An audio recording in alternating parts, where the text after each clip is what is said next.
समुदाय के अल्पसंख्यक बनावे की षड्यंत्र और जे जल के भंडार जे चूड़े है उस समाप्त भय थे। जब जल के भंडार चूड़े समाप्त भय थे तो अन्न के भंडार मधेश अपने के समाप्त भय थे।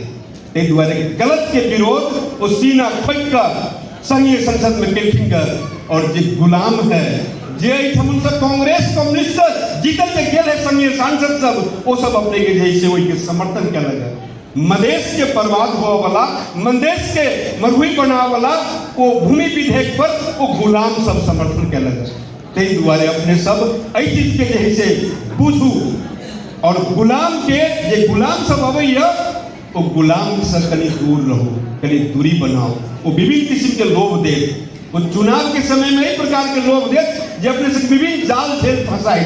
लेकिन यहाँ सब बात कर भी शिक्षा के जनता समाजवादी पार्टी के अर्जुन दृष्टि है जो दलित समुदाय के बच्चा, वो मुस्लिम समुदाय के बच्चा, वो मधेसी समुदाय के बच्चा सब पढ़े।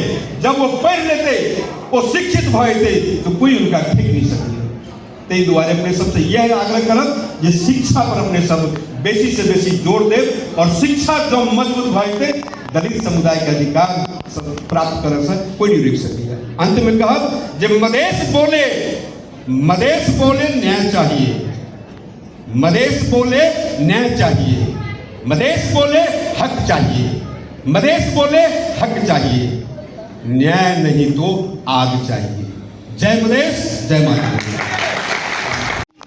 और सभी मुक्ति में पड़े हुए, विवेक में पड़े हुए के नेता हमारे राष्ट्रीय अध्यक्ष माननीय उपेंद्र यादव जी तथा साथ ही मंच में उपस्थित पार्टी के पदाधिकारीगण, उपाध्यक्ष जी और महासचिव जी और सभी केंद्रीय नेता, पार्टी के प्रदेश के नेतागण तथा हमारे इस दलित संगठन के नेतागण, यहाँ उपस्थित सभी साथियों में मेरा जय मधेश, जय भीम और जय दलित।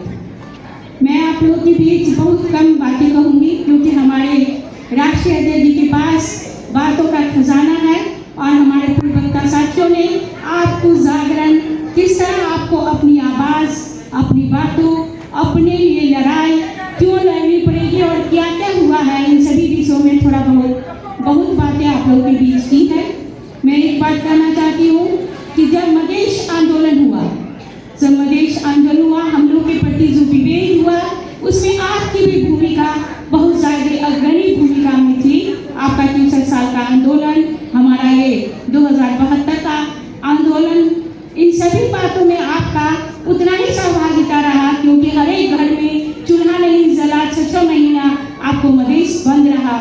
उन सभी में आपकी भूमिका उतनी ही थी जितना एक किसी भी सम्राट व्यक्ति का होगा और एक दलित का।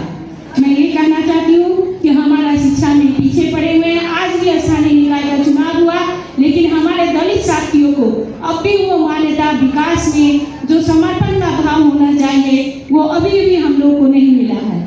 हमारे मधेश के हमारे मुख्यमंत्री जी को कम से कम ये धन्यवाद करना पड़ेगा कि उन्होंने दलित सशक्तिकरण एंड जिस समय लाल बाबू राव हमारे मुख्यमंत्री थे और यहाँ पर आपको मधेश की पार्टी हम लोग की सरकार थी तो हम लोग ने दलित सशक्तिकरण एंड सबसे पहले पास किया 2076 और उसमें स्पष्ट रूप में विकास समिति, अनुगमन समिति, हर एक नगर पालिका, गाँव पालिका और वार्ड कमेटी तक बनाने की बातें की। हमें 50% अल्पसंख्यक और विवेक में पड़े को अधिकार तो मिला, हमें ये तो मिला कि हम अपना अल्पसंख्यक और दलित जो है उस जगह पर पहुँचे, लेकिन पहुँच कर भी हम अपने अधिकार को स्थापित नहीं कर पाए। ये हमारी कमी और कमजोरी है। इन सभी बातों को जानना पड़ेगा और जान कर ही हम अपने अधिकार को स्थापित कर पाएंगे। हमें ये जानना पड़ेगा कि हमें कहाँ कहाँ ऐन में संशोधन करना पड़ा, कानून कहाँ वहाँ नहीं हो रहा है। ये लड़ाई हमारी किस पार्टी, हमारी कौन सी ऐसी पार्टी है जो हमारी लड़ाई लड़ेगी। तो आपको स्पष्ट रूप में जानना पड़ेगा कि जनता समाजवादी पार्टी का एक ही एम है, पहचान, संघीयता, सामाजिकता और समतावाद, समाज की स्थापना। समाजवाद हमारा लक्ष्य है और समाजवाद में समतामूलक समाज की स्थापना के लिए आरक्षण जो हमारी पार्टी ने 18% आरक्षण दलित का किया मध्य प्रदेश में, महिलाओं का आरक्षण 50% किया है। इन सभी बातों को आपको जानना पड़ेगा कि आपका अधिकार कहाँ सुरक्षित है, आपकी लड़ाई कौन लड़ेगी और किनके साथ आप रहेंगे। कि आपको सुरक्षा और संरक्षण दोनों मिलेगा। आप अपने अधिकार की लड़ाई में आज एकजुट होकर इस राष्ट्रीय अधिवेशन को सफल करेंगे और अपने अधिकार की लड़ाई गांव तक ले जाएंगे, जहां गांव-गांव में आप अपने अधिकार की बोली बोलेंगे। आप अपनी शिक्षा के लिए, अपने स्वास्थ्य के लिए, अपने अधिकार के लिए हमेशा लाठी लेके और कलम से जहां भी आपकी आवश्यकता होगी, पार्टी भी आपके साथ खड़ी है। और हमारे राष्ट्रीय ध्वज का एक ही है मान, पहचान पर आधारित संविधान शाही। हम लोग स्थापित तभी होंगे जब समानुपातिक और समावेशी जो होगा, जनसंख्या के आधार पर हमारा आरक्षण होगा। और समाज में जब तक आप और हम बराबर होकर समानतावाद के विरुद्ध में नहीं लड़ेंगे, तब तक ये समानतावादी प्रथा खत्म नहीं होगी। और जिन्हें हम जिताकर ऊपर भेजे हैं, उनके विरुद्ध भी हमारी लड़ाई है।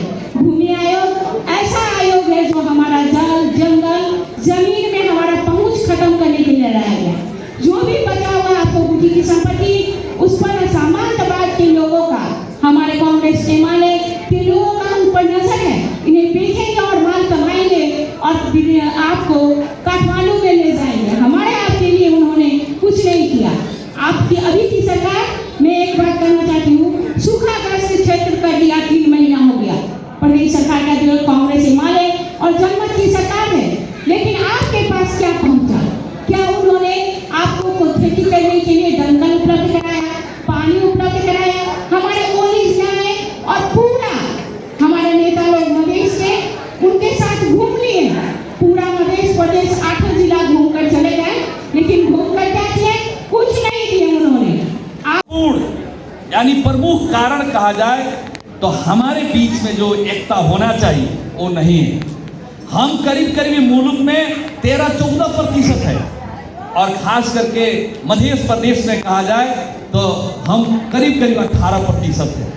इतना जन समुदाय जो एकत्रित होकर अपने अधिकार के लिए, अपने पहचान के लिए अगर लड़ाई लड़ती है, तो निश्चित रूप से कोई भी सरकार को झुका सकती है और अपने मांग को मंगवा सकती है। लेकिन दुख की बात यह है कि हम लोग एकत्रित नहीं हो पाए। दुख की बात यह है कि हम सब जानते हैं कि हमारे साथ छुआछूत है, हमारे साथ भेदभाव है, हमारे साथ समान व्यवहार नहीं किया जाता है समाज में। आज भी हम शिक्षा से वंचित है, स्वास्थ्य से वंचित है, मुल्क में जो संविधान के तहत, कानून के तहत दिया हुआ अधिकार से हम वंचित है। लेकिन हमें जो अधिकार मिलना चाहिए हमें नहीं मिल रहा है, वो हम सब समझते हैं।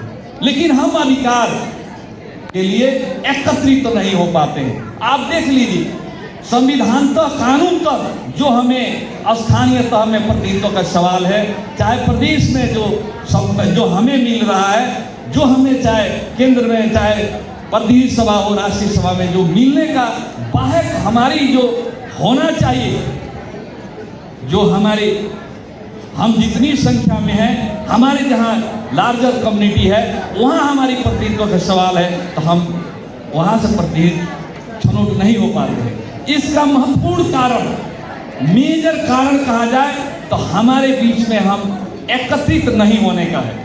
दलित अगर उम्मीदवार बनता है तो हम वहाँ सहयोग नहीं करते हैं।